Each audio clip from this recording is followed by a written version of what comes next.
You guys want to? Okay. Good morning, everyone. We are here today because of the double standard that exists within the justice system.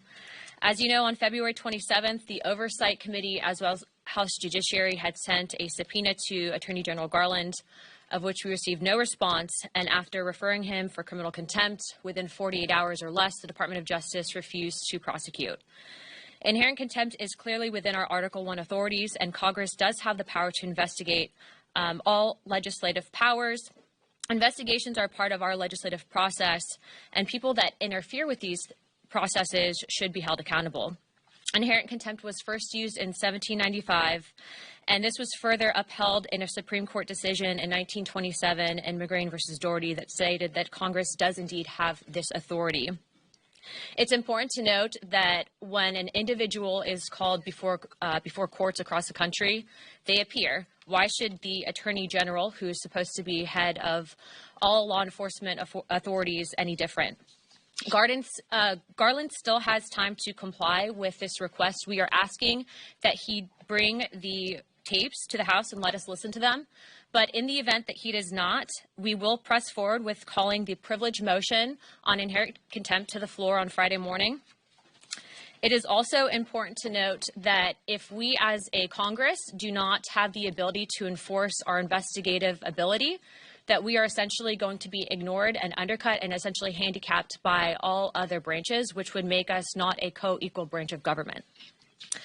After me, I have Dan Crenshaw speaking that would like to address this issue, but I would appreciate that the press report on this accurately and that Congress, again, does have the authority to do this, that the Attorney General is not above the law, and ultimately we will be pressing forward with this. This is something that, again, would enable the Speaker of the House to order the Sergeant at Arms to take into custody the Attorney General if he fails to comply with our request. Dan? Thank you, Anna, for doing this. Thank you for pulling us all together and addressing this important issue. The sad legacy of the Biden administration will be its lawlessness, weaponizing governments against political enemies, using its power to protect itself, undermining the law for cynical politics. This administration has repeatedly circumvented the law, granting executive amnesty last week to around 500,000 aliens, stopping federally funded construction of the border wall, paroling millions of migrants into the country outside the parameters set by the Congress, which has killed Americans nationwide, most recently in my hometown of Houston. Hanging over the entirety of this administration is the fact that the president's son used his access to his father and his father's offices to enrich himself through foreign business dealings and artwork, where one buyer of Hunter's art was appointed to a U.S. government commission. While the Biden administration shields its own, it also targets regular Americans it dislikes. Gun owners with its unconstitutional ATF rules, parents at school board meetings labeled as threats by the FBI, and censorship of inconvenient information. This brings us here today.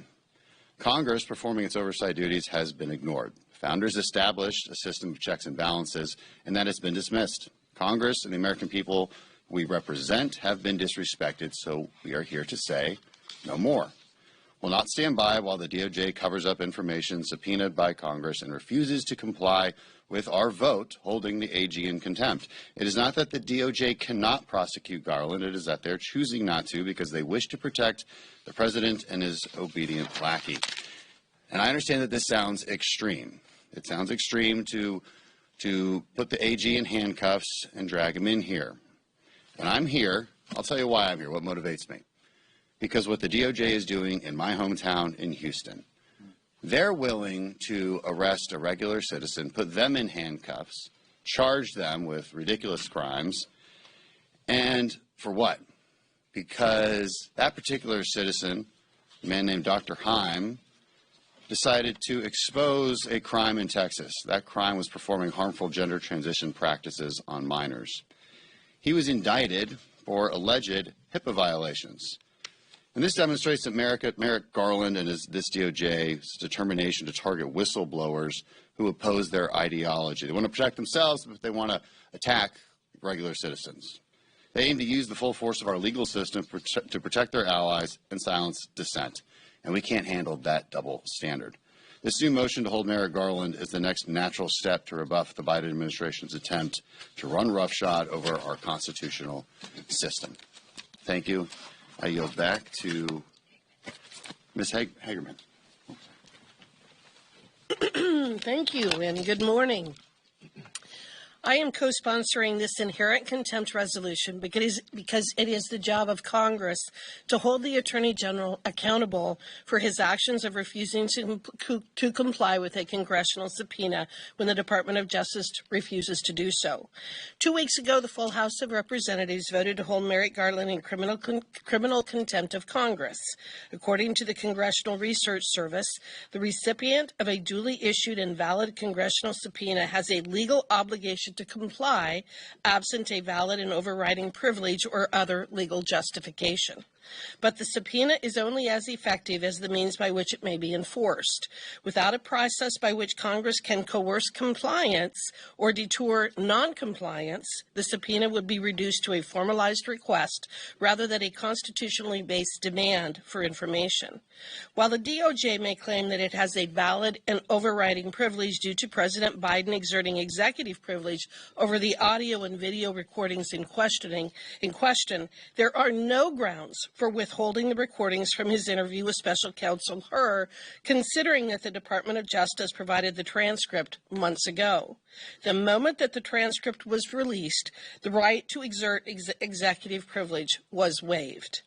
The tapes are important for several reasons. First, transcripts have admittedly been altered by this White House for previous speeches and events, so having the transcript verified as accurate by the recordings would be very useful.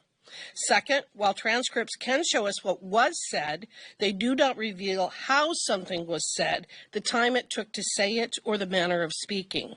The Department of Justice has already acknowledged that the transcript and the recordings are not identical, and we must be allowed to know to what extent they are different. As President Biden, congressional Democrats, and even Merrick Garland himself like to proclaim, no one is above the law. The executive branch has grown too powerful and has continually encroached upon the duties of the legislative branch. This particular incident goes to the very heart of the investigative and oversight functions of Congress.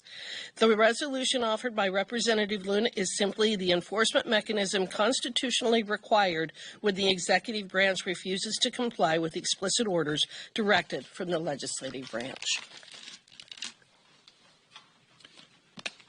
Thank you. My name is Mark Alford from Missouri. I want to thank Anna for leading this charge for justice and transparency in our body and in our government and in our nation. Recently, the Department of Justice under Attorney General Merrick Garland has displayed a blatant disregard for this body. By refusing to comply with two lawful subpoenas, Attorney General Garland has violated our authority and undermined the integrity of this institution. Earlier this month, we voted to hold Attorney General Garland in criminal contempt of Congress. However, the Department of Justice informed Speaker Mike Johnson that they would not prosecute the AG for this contempt. This response, while expected, sets a dangerous precedent. If the executive branch can simply ignore Congress without any consequences, it threatens the very function and foundation of our democratic process. When an individual refuses to comply with Congress's request, we are left with three options: criminal, civil, or inherent contempt. Now, both criminal and civil contempt rely on the executive branch for enforcement, which clearly is not going to happen in this case. The Founding Fathers designed our government to protect our freedoms, to stand against tyranny, and to combat an all-powerful executive branch. Inherent contempt is our constitutional authority to hold individuals accountable directly. This power allows Congress to detain and try individuals who defy our subpoenas. It is a crucial tool that ensures we can fulfill our legislative responsibilities independently. In the House Rules and Manual, the 118th Congress, Jefferson's Manual, you can find inherent contempt mentioned in pages 141 through 147. Inherent contempt has been used by the U.S. House of Representatives more than 100 times since 1795 and upheld by the Supreme Court of the United States of America. If we allow the Department of Justice and Attorney General Garland to dictate whether or not a congressional subpoena is enforced, we risk becoming subordinate to the executive branch, and that cannot happen. This is unacceptable. Congress must never rely on the actions of the other branches to carry out our constitutional responsibilities under Article 1. What does Attorney General Merrick Garland have to hide? No one is above the law. Americans deserve transparency and accountability. With that, I yield to our class president, Russell Fry. Thank you, Mr. Alford. Thank you, Ms. Luna, for doing this. I think this is really important. Unprecedented times call for unprecedented measures. The amount of times that this administration, the Department of Justice, and the weaponized system of government have stonewalled this Congress are certainly unprecedented. I've said it once and I'll say it again. Oversight is one of the most important tools that any Congress, including this one, have in our toolbox. It is imperative that our government remains three co-equal branches of government, not a Biden administration that remains supreme at the expense of the Congress and the courts. The information that Merrick Garland refuses to turn over to Congress is imperative to have our impeachment inquiry and our legislative oversight. We are entitled to the evidence. And as Harriet Hageman said, to the extent that there was ever executive privilege, they have waived that with the release of the transcript. Even though this use of inherent contempt of Congress has been dormant for many years, it has been used several times, as Mr. Alford talked about. It is necessary now to be able to use our constitutionally based authority to reaffirm our own legislative power. Article 1 is Article 1 for a reason. The Supreme Court case of McGrain versus Doherty put it best, to paraphrase, a legislative body cannot legislate wisely or effectively in the absence of information. And where the legislative body does not itself possess the information, recourse must be had to others who do possess it.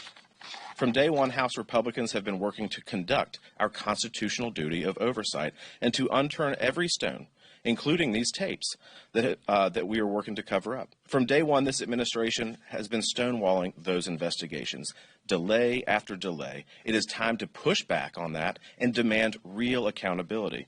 It is clear the need to vote on inherent contempt of Congress is necessary to hold Merrick Garland accountable for his failure to answer the House of Representatives and to the American people. And now I'm going to yield to my colleague from Ohio, Max Miller. And thank you, Anna, for hosting this.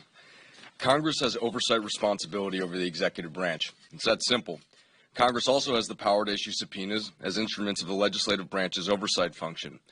We all don't take this responsibility lightly, and we don't use this power on a whim, like others continuously do. Refusing to comply with the congressional subpoena is a serious matter. It shows a contempt for a constitutional process. In this case, it shows contempt by one branch of government for the power of an equal branch of government. Attorney General Garland refused to comply with a valid congressional subpoena, and now we're going to do what we need to do to uphold Congress's important oversight powers. By refusing to turn over audio recordings from Special Counsel Robert Hur's interviews with President Biden, Attorney General Garland is intentionally impeding the congressional investigation process. The American people deserve to know if their leaders are competent or not to make important decisions for our country. President Biden is claiming executive privilege to withhold these materials, which is just silly considering that the transcripts have already been released.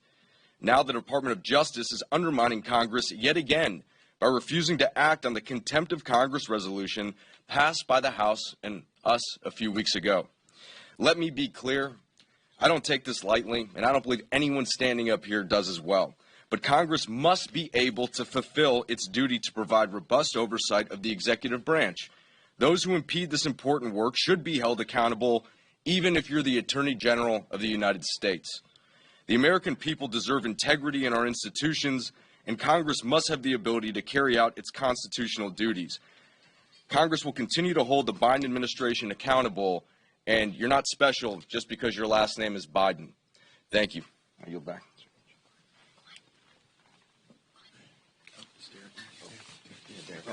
Morning, everybody. Thank you for coming this morning. The one word that will characterize the Biden administration is lawless. If you look at what Biden has done since he stepped into office, it can only be described as that. Joe Biden intentionally disobeyed the Supreme Court of the United States by giving over $100 billion worth of student loan relief, meaning that my plumbers, our pipe fitters, our welders, our carpenters, our LPNs, our LVNs, convenience store clerks have been forced to pay off the debt of people that have voluntarily taken on this burden. As my colleague from Texas noted, Joe Biden opened up the borders, and illegal aliens are kidnapping, raping, and murdering our children. This simply must stop. And the only way that this is going to stop is if Congress stands up and performs their Article 1 duties. So I am incredibly disappointed that half of the stage is not full of Democrats, because this is not a partisan issue. This is an Article 1 authority that we have. The Founding Fathers wrote us first in the Constitution, and initially they were concerned that we would have too much power over the executive branch, and that has not become the case because many of our predecessors have abdicated their responsibility as members of Congress, and that stops today. So Merrick Garland needs to come here. He needs to produce exactly what he's been told to produce by the Congress of the United States of America, because as Mr. Alford alluded to and said directly, no one is above the law. Well, I want to thank Congresswoman Luna for highlighting this important issue. Compliance with subpoenas is a responsibility of the executive branch that they cannot ignore, that they cannot wish away. It is part of the co-equal balance between the branches of government that was put in place by the founders in the Constitution. Now, I carry a Constitution with me all the time. It is not just advisory. It's not just suggestion. It's actually the rules of the road. And just as we are required to comply with the rules, so is the executive branch. And when subpoenas are issued for information that we are entitled to as a co-equal branch of government to provide that oversight that is necessary to conduct the business of Congress, passing laws and legislation, the administration must comply. So this is not a suggestion to the administration that they have to comply. This is a mandate, just as this is a mandate for all three branches of government, but especially for the two that are being addressed today, the executive and the legislative branches. You know, I'm honored to be on the Judiciary Committee. I'm honored to be subcommittee chairman. The subcommittee I chair is one that was just created this Congress by Chairman Jordan. It is compliance and accountability to oversight. So over the past year and a half, I have been having hearings, bringing administration officials up, asking them why they are failing to comply with various subpoenas or information requests from the Judiciary Committee. And sometimes we get more compliance. Sometimes we need that additional time to negotiate. This negotiation over the HER transcripts has been going on for several months, behind the scenes with staff and in front of the American people, because we need to see the actual recordings to make sure that it matches up with the transcripts. As Ms. Hageman said, we understand that they have doctored transcripts in the past, so we need to make sure that it matches up. And there are certain nuances within the recordings that don't come to light in transcripts. So having that recording is critical for the Judiciary and Oversight Committees to do their jobs. It is incumbent upon the Attorney General to comply with the subpoena. The excuse of executive privilege does not exist when you waive it, and they did waive it by providing us with the transcript. And my colleagues are here to insist on the prerogatives of the House. It is within our authority to exercise this inherent contempt authority, and I commend Congresswoman Luna for bringing this to the public's attention. Thank you. Thank you for being here today, and thank you to Congresswoman Luna for bringing this to our attention in such a succinct way. If you look around, you see everybody that's here today. It's an incredible variety, a cross-section of the Republican Party. It's not just a fringe element. It's not just a fringe movement. but it's a movement to bring back balance to something that's really become out of balance, and that is the American government. Right now, if you look at the executive privilege, the executive power that exists right now, the fact that a president can ignore laws, can ignore the Constitution, that he can actually go in and take control of the legislative branch's responsibility, which is fiscal, that he can ignore the sovereign border, that he can literally break laws and not be held accountable. That's why this great cross-section of the Republican Party is here today. If we can't hold him accountable, who can? If you look in the last couple of years, like the last few years, the great invasion at the southern border of criminals, literally here to do harm to us, of foreign nationals from communist countries, from Islamic fundamentalist countries that would do harm to your children and to this great nation, it's egregious. We've been ignored for far too long, and this is a good attempt at bringing us back into balance. And I think that if we don't do this, we'll continue to be trampled. I think if you look at most of the time we spend in Congress, the majority we spend in Congress is trying to bring into balance bureaucracies and presidential executive orders that are outside the constitutional parameters. I hope that we can get this accomplished because I think it sets a new precedence based on something that we've always had, which is the Constitution, but in this administration it has not been held accountable. And with that, I yield to Congressman Tim Burchett. Well, thank you very much. Luna, thank you for allowing us to be here, and the mama of baby Henry, possibly the fourth best-looking child born in the last 60 years. As the 435th most powerful member of Congress, I'm always, when I'm pulling up the end here, all the good cliches have been used and all the sayings have been used, but actually every dadgum one of them are the truth. This is a serious situation. A couple of weeks ago, the House passed a resolution to hold Attorney General Merrick Garland in contempt of Congress. He refused to comply with the subpoenas. Can you imagine if one of us, or one of you, was called into court in your own hometown? What would happen? You'd be arrested. You'd probably arrested in the middle of the night. Of course, he was covering up to prevent the president and prevent the American people from hearing his interview with Robert Hur, and he later called the president a sympathetic, well-meaning elderly man with a poor memory. The American people deserve to know if their president is an elderly man with a poor memory, especially going into election year, and especially the guy who carries the nuclear football and has our nuclear numbers. Merrick Garland refused to comply with Congress while we are trying to get to the bottom of this. We have these rules in place for a reason. Congress is supposed to be a regulatory authority over the executive branch, not the other way around. The Founding Fathers had it right. This administration has arrogantly thumbed its nose at the American people. It's wrong, and we need to correct it. Our Attorney General is not above the law. If he broke the rules, dadgummit, he should face the consequences. Thank you, Luna.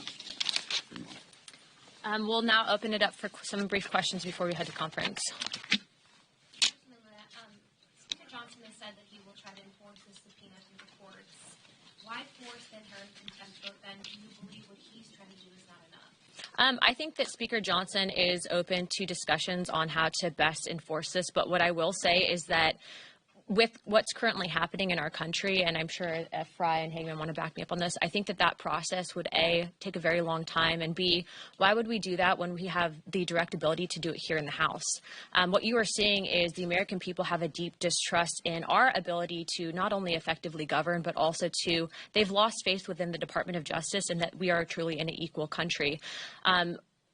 Poor white, brown, black Americans don't have the privilege of ignoring subpoenas when they're called to court.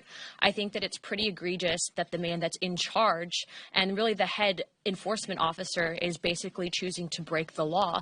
And I actually want to point to what this letter that I have actually that was addressed to Chairman Comer and Jordan. That was actually from Biden's attorney stating that Garland asked him to invoke executive privilege. Now, again, Garland, if he wants this to not happen on Friday, he needs to bring us those tapes so that we can hear it. And frankly, I would like the Democrats to hear it as well. But the fact that he's choosing to blatantly not do that, I think the American people need to ask, what is he indeed willing to hide that he'd be willing to break the law? And that is exactly what he's doing. Next question. Just one clarification. Are you making the motion to tee up the vote on Friday? So it would be a motion today? So, go ahead. Or motion on Friday. And then second,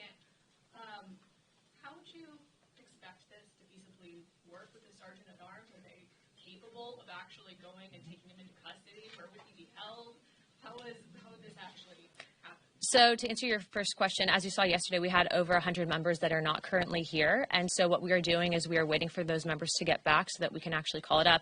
Otherwise, for those who are more parliamentary nerds on the issue, you know that if we don't have the votes, it could potentially fail on a motion to table. And so we're going to make sure that all of those members are present before we do call it up, at which point leadership has 48 hours. And to answer your second question, again, what Garland could do, and the right thing to do, would be for him to present himself to the House of Representatives. I think this idea and the hypothetical that he's hoping for, in which the sergeant at arms would go pull him into custody, if we pass this and it's successful, we will direct the speaker to call up the sergeant at arms, of which they do have the authority under this inherent contempt motion to bring him into custody. I also want to make it clear, though, that this is of Garland's choosing. Again, no one is above the law, and if he chooses to go down this path, then we will.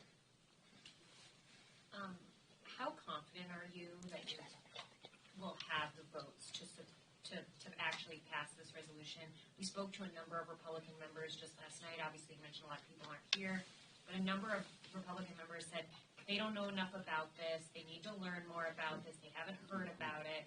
So if you can't convince those people by Friday, are you concerned that this could fail? So I'm actually doing exactly what you're talking about and talking with my Republican colleagues. You know, those that are aware of it, as you're seeing behind me, we have a great cross-section of what the conference represents. Everyone is aware that this is absolutely backed by the Supreme Court, that we have the constitutional authority to do this, and that this is not a laughing matter. A lot of people are very frustrated with the fact that it seems that Congress has been ignored and disrespected for a number of years. And as a result of that, they are willing to consider this. And so, again, I've yet to hear anyone say that they are going to vote on a motion to table which would prevent this from coming to the floor.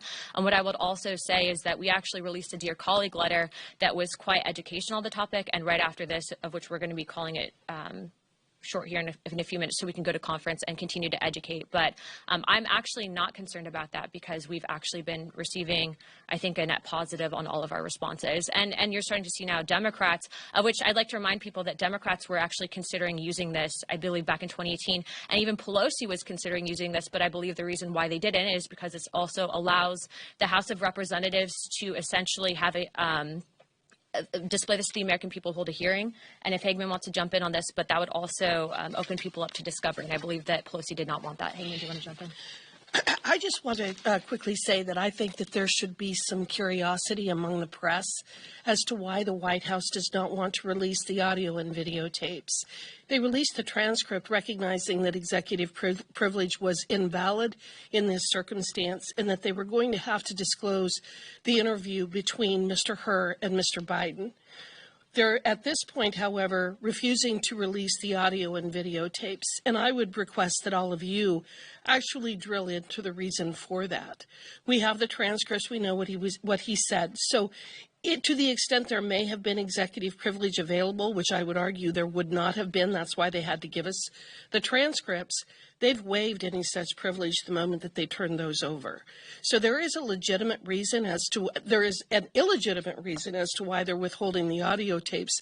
I would encourage all of you to find out what that reason is. Going back to the custody question, have you thought of any potential locations and maybe taken into account any security concerns?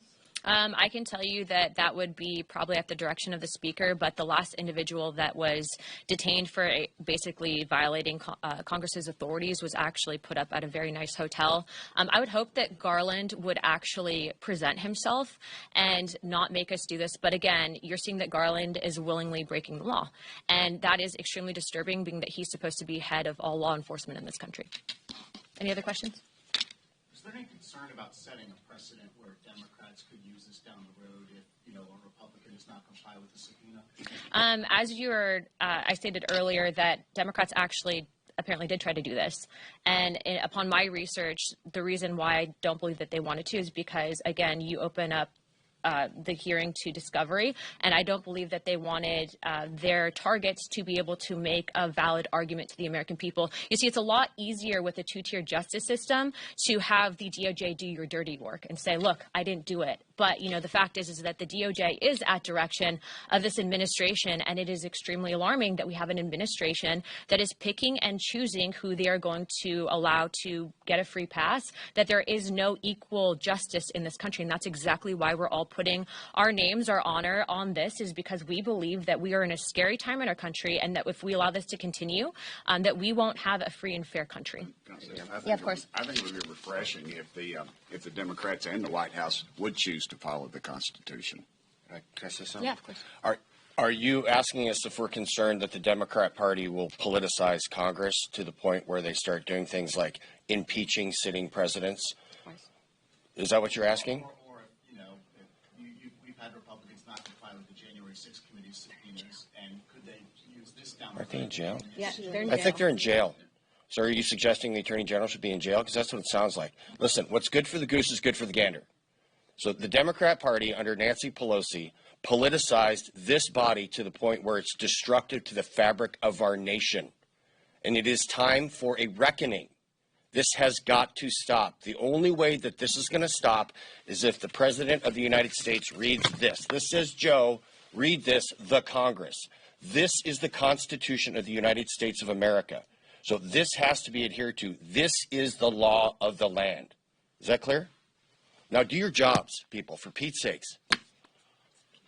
Any other questions before we wrap it up, because we've got to get to conference?